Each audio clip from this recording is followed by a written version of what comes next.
Good afternoon, everybody. Here's my audience.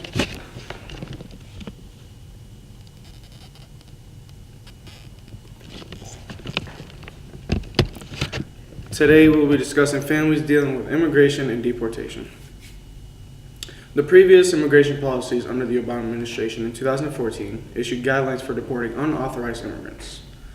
The goal was to concentrate limited resources on the most serious cases, but many immigration and custom enforcement agents complained that the priorities were taking away their discretion as to whom to pursue. Now, under the Trump administration, the government no longer will exempt classes or categories of removable aliens from potential enforcements. The immigration agents can now focus on picking up and removing anyone charged with or convicted of any criminal offenses, even minor ones, as well as anyone already ordered deported, regardless of whether they have a criminal record or not.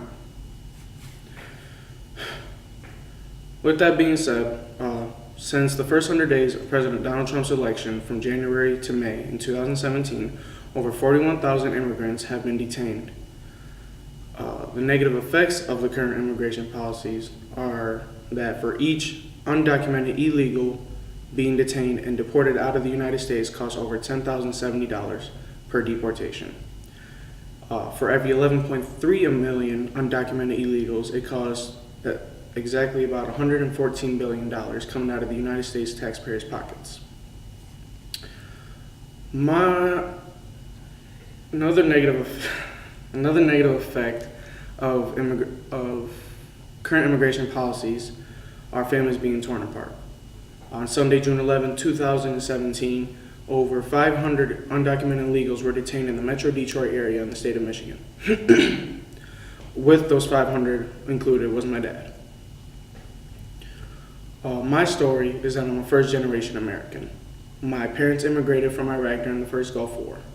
My father, who is now detained by the U.S. government as a criminal, risked his life smuggling over 150 Iraqi citizens to safety to Turkey.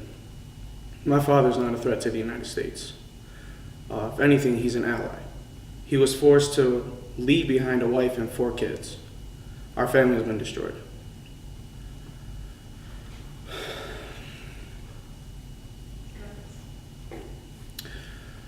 The immigration policies need to look at each individual situation instead of labeling all illegals as threats to the United States.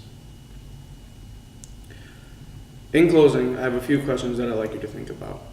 When will the Trump administration understand the tragic consequences of its policies to Middle Eastern families? And what does Donald Trump's election mean for the descendants of the Middle East? I have a question, Daniel. Yes? Considering that your father played a really active role in actually being an ally to the United States during the first Gulf War, do you know if that will have any impact on his deportation status?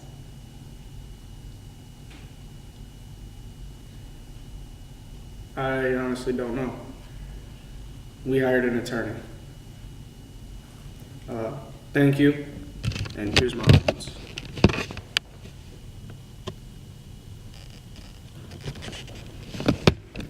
Thank you for listening.